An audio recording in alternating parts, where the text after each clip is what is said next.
योग का इतिहास किसी एक किताब में नहीं, बल्कि हवा में फुसफुसाते हुए मौखिक परंपराओं के माध्यम से चला आ रहा है। यह एक जीवंत धरोहर है जो पीढ़ी दर पीढ़ी कहानियों और अनुभवों के माध्यम से आगे बढ़ी है। ऐसी ही एक कहानी प्राचीन ऋषियों की है, जो प्रकृति में जानवरों को देखते थे और उनकी गतिविधियों से प्रेरणा लेते थे। वे जानवरों के साथ एक गहरा संबंध महसूस करते थे, संतुलन और ताकत पाने के लिए उनकी गतिविधियों की नकल करते थे। इन जानवरों की चाल और मुद्राओं ने योग के कई आसनों को जन्म दिया। एक ऐसे समय की कल्पना कीजिए जब लिखावट नहीं थी, ज्ञान कहानियों और अनुभव के माध्यम से आगे बढ़ता था। आग के चारों ओर बैठकर लोग अपने अनुभव साझा करते थे। अतीत की यह फुसफुसाहट हमें याद दिलाती है, योग एक जीवंत परंपरा है जो हमें हमारे पूर्वजों से जोड़ती है। यह हमें प्रकृति के साथ सामंजस्य में रहने की शिक्षा देती है, लगातार विकसित हो रही है, फिर भी हमेशा अपनी जड़ों से जुड़ी हुई है। योग की यह यात्रा हमें हमारे भीतर की शांति और संतुलन की ओर ले जाती है। पुरातात्विक खोजों से पता चलता है कि योग मुद्राएं हजारों साल पुरानी है। सिंधु घाटी सभ्यता की मोहरों में ध्यान मुद्रा में आकृतियों को दिखाया गया है, जो योग के प्राचीन मूल की ओर इशारा करती है। ऐसा माना जाता है कि योग अपने शुरुआती रूपों में 5000 साल से भी पहले अस्तित्व में था। सहस्राब्दियों से संचित ज्ञान की कल्पना कीजिए, जो शिक्षक से छात्र तक एक निरंतर धागा हमें पूर्वजों से जोड़ता है। आदि योगी शिव का जीवन नृत्य।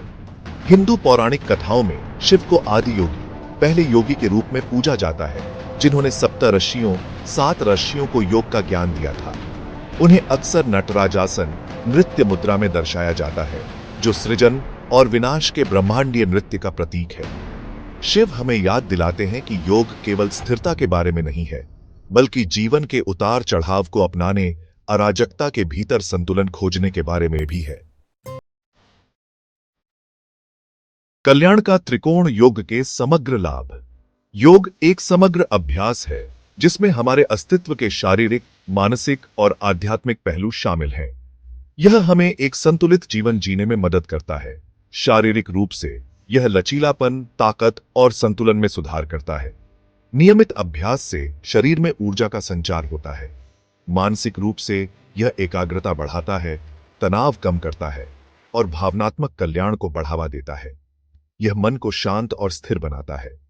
आध्यात्मिक रूप से यह हमें आत्म साक्षात्कार और स्वयं और ब्रह्मांड के साथ गहरे संबंध की ओर ले जाता है। यह हमें आंतरिक शांति और संतोष प्रदान करता है।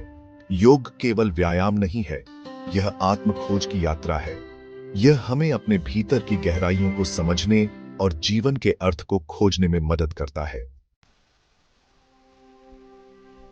आधुनिक गुरु योग की मशाल को आगे बढ़ाना। ये गुरु न केवल योग के शारीरिक अभ्यास पर ध्यान केंद्रित करते हैं, बल्कि इसके मानसिक और आध्यात्मिक पहलुओं को भी उजागर करते हैं।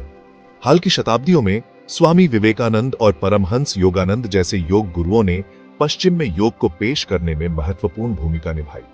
उन्होंने योग के महत्व को समझाया और इसे जीवन का एक अभिन्न हिस्सा बनाया। उन्होंने योग के प्राचीन ज्ञान को दुनिया के साथ साझा किया, जिससे लाखों लोगों तक इसकी पहुंच बनी। उनके प्रयासों ने योग को एक वैश्विक आंदोलन में बदल दिया।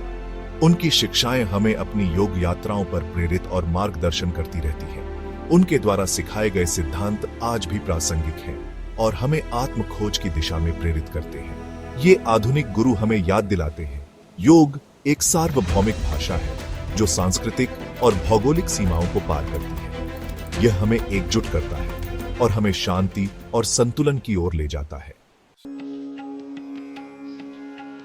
निष्कर्ष, योग का कालातीत ज्ञान।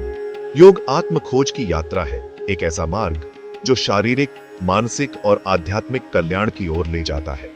अपनी प्राचीन जड़ों से लेकर अपनी आधुनिक व्याख्याओं तक योग आज भी हमारे जीवन के लिए प्रासंगिक एक कालातीत ज्ञान प्रदान करता है। जैसे ही हम अपनी चटाई बिछाते हैं और इस रास्ते पर कदम रखते हैं, हम एक वंश का हिस्सा बन जाते हैं।